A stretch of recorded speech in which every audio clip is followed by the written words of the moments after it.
సరదాగా ఆడుకోవడానికి వెళ్లారు. కానీ ఆ సరదానే ప్రాణాల మీదకి వస్తుందని అనుకోలేదు. పాపం చిన్న పిల్లలకు ఏం తెలుసు, ఆటకి వెళ్ళి ప్రాణాలు పోగొట్టుకుంటారని. ఆలయంలోనే ఆడుకుంటున్నారు అనుకున్నారు తల్లిదండ్రులు. కానీ ఆలయం వెనుక బావిలో శవాలై ఉంటారు అనుకోలేదు కదా.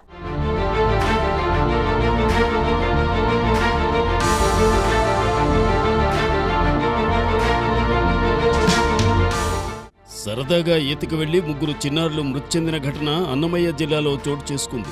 శ్రీరామ నవమి ఊరేగింపులో భాగంగా భక్తులందరూ కార్యక్రమంలో పాల్గొన్న సమయంలో ఈ చిన్నారులు నీటికుంటలో స్నానానికి వెళ్లి అనుకోకుండా అందులో పడి మునిగిపోయి ప్రాణాలు విడిచారు.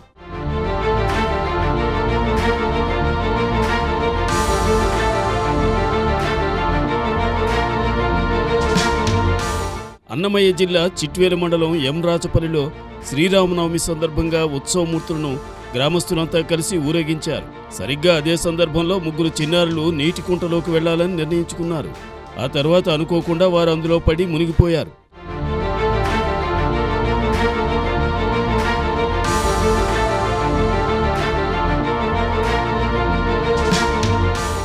ఆలయం దగ్గర ఉన్నారేమోనని భావించిన కుటుంబ సభ్యులు ఇంటికి వెళ్లారు. సాయంత్రమైనా ఇంటికి రాకపోవడంతో అనుమానం వ్యక్తం చేసి ఆలయ మైకులో వారి పేర్లు చెప్పించారు. అయినప్పటికీ వారి ఆచూకీ లభ్యం కాకపోవడంతో తల్లిదండ్రులు లబోదిబోమన్నారు.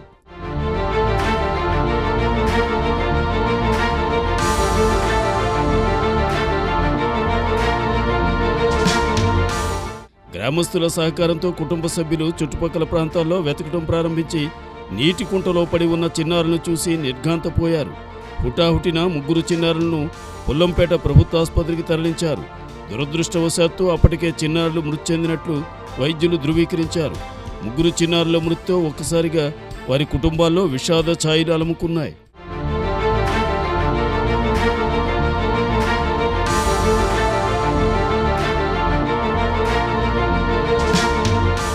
ఈ ఘటనపై పోలీసులు కేసు నమోదు చేసుకుని విచారిస్తున్నారు. మృతుల కుటుంబాలను స్థానిక ఎమ్మెల్యే అరవ శ్రీధర్, టీడీపీ ఇన్ఛార్జ్ ముక్కా రూపానందరెడ్డి పరామర్శించారు. మృతుల కుటుంబాలకు కూటమి ప్రభుత్వం అండగా ఉంటుందని హామీ ఇచ్చారు. రైల్వే కోడూరు సీఐ వెంకటేశ్వర్లు మాట్లాడుతూ విద్యార్థులు సెలవు దినాల్లో ఈతకు వెళ్లి ప్రమాదాల బారిన పడకుండా తగిన జాగ్రత్తలు తీసుకోవాలని సూచించారు.